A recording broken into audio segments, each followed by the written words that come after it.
যদি এইরকম ঘটনা ঘটতে থাকে তাহলে বিভিন্ন রাজ্যের যে বিভিন্ন মানুষ বিভিন্ন জায়গায় যে কাজ করে তাহলে এখন মানে ভয় পাবে অন্য রাজ্যে গিয়ে, যে কোনো রাজ্যেই হোক কাজ করতে গিয়ে সাংঘাতিকভাবে ভয় পাবে যে যাবো কি যাবো না, বা অন্য রাজ্যের মানুষ এখানে আসবে না, এরকম একটা পরিস্থিতি মানে ভয়ের একটা পরিস্থিতি তৈরি হয়ে গেছে। কাজই হলো কাল, ভিন রাজ্যে খুন হতে হলো যুবককে, এমনটাই অভিযোগ পরিবারের। মালদার মানিকচকের নাজিরপুর গ্রাম পঞ্চায়েতের লস্করপুর এলাকায় প্রকাশ মাহালদার আনুমানিক 2 মাস আগে কাজের খোঁজে কেরলে যান। মাছ বিক্রি করেই দিন গুজরান করতেন তিনি। গ্রামের বাড়িতে পরিবার রয়েছে, স্ত্রী সহ 3 সন্তান। বৃদ্ধ বাবা মায়ের খরচ চালাতেন ভিন রাজ্য থেকে। তবে ভাগ্যের পরিহাস, শনিবার রাতে স্থানীয় অপরাধীদের হাতেই খুন হতে হলো যুবককে। স্থানীয় থানায় লিখিত অভিযোগ দায়ের করা হয়, একজনকে গ্রেপ্তারও করা হয়। কেরলে পুলিশের দ্বারা বলে পরিবার সূত্রে খবর। তবে প্রশ্ন, ভিন রাজ্যে যাওয়া হাজারো মানুষদের জীবনের নিশ্চয়তা কি? কাজের খোঁজে নিজের রাজ্য ছেড়ে অন্য রাজ্যে পৌঁছেছেন, কিন্তু বারবার এরকম ঘটনার সম্মুখীন হতে হচ্ছে অনেককেই। ফলে দুশ্চিন্তায় ভুগছেন সকলেই। এই প্রসঙ্গে মৃতের বাবা হাবলু মাহালদার জানান, এখান থেকে গেছে কাজ করতে। কোথায় গেছিল? কেরালা। কতদিন আগে? 2 মাস আগে। তারপরে যেদিনকার হয়তো লেবার কাজ পেল না, মাছ নিয়ে মাছ বিক্রি করতো। কোথায় এটা, কোন জায়গাতে? ওই কেরালা। তারপরে ওইখানে মার্ডার করে দিল। কারা মার্ডার করলো কিছু জানতে পেরেছেন? ওখানকার স্থানীয়। কি জন্য? 2 জনা মাছ বিক্রি করতে পড়াও। আচ্ছা, তাদের 2 জনের মধ্যে কোনো ঝামেলা বা কোনো বিবাদ ছিল? হ্যাঁ, হুমকি দিয়েছিল। কি হুমকি দিয়েছিল? মাছ বিক্রি করতে হবে না, তাই জন্য খুন করা হয়েছে মনে করছেন? কিভাবে মেরেছে কি জানতে পেরেছেন? চাকু দিয়ে মেরেছে। কাকে মেরেছে? আপনার কে হয়? আমার ছেলে। কি নাম তার? প্রকাশ মাহালদার। এখন বর্তমানে কোথায় রয়েছে? কেরালায়। কিছু জানতে পারলেন যিনি অভিযুক্ত, যিনি মার্ডার করেছেন তার ব্যাপারে কিছু জানতে পেরেছেন? হ্যাঁ, শুনতে পেলাম যে আসামিটা ধরা পড়েছে।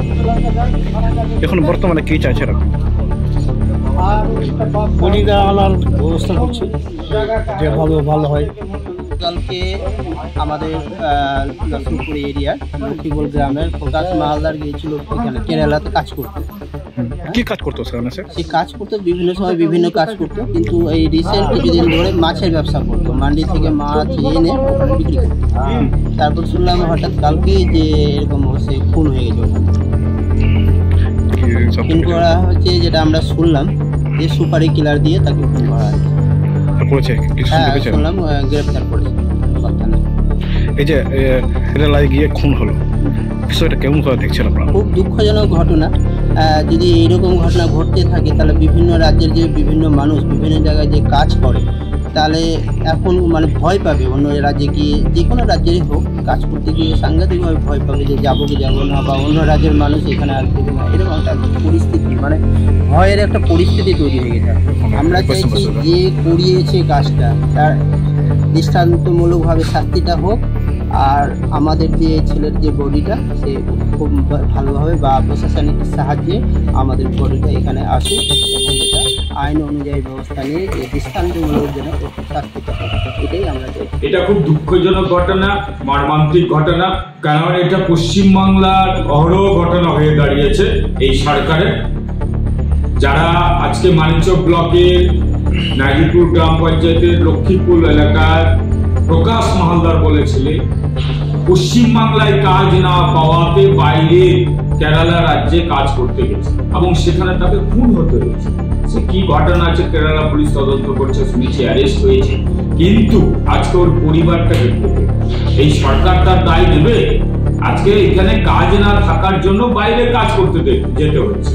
তারা মালদার সম্প্রদায়ের লোক মাছ ধরে সেরকম কিছু ব্যবসা ঠিকঠাক হচ্ছে না বলে বাইরে রাজ্যে কাজ করতে গেছে, এবং এখানে কাজ না পাওয়াতে তার পরিবার বা তার পরিবারের হাতে দুমুঠো অন্ন তুলে দেওয়ার জন্য, ছেলে মেয়েকে পড়াবার জন্য তাকে বাইরের রাজ্যে কাজ করতে গিয়ে খুন হতে হয়েছে। দুঃখজনক। ওই প্রকাশ মাহালদারের পরিবারের পাশে আছি, সমবেদনা জানাচ্ছি এবং তার পরিবারকেও তার আত্মার শান্তির কামনায় আছে, তার পরিবারের পাশে থাকার আশ্বাস জানাচ্ছি। কিন্তু এই সরকার এই ঘটনার জন্য দায়ী। কাজ দিতে না পারলে তো স্বাভাবিক সবচেয়ে বেশি মাইগ্রেন্ট লেবার আজকে পশ্চিমবাংলা থেকে বাইরে রাজ্যে কাজ করতে চাইছে। এই সরকারের ব্যর্থতা, এই তোলামূল দুর্নীতিবাজ কৃষি ভাইপোর ব্যর্থতায় এই অনেক লোক মারা যাচ্ছে। মালদা থেকে পার্থ ঝায়ের রিপোর্ট, বিশ্ব টাইমস। ফিরবে হুঁশ, জাগবে মানুষ।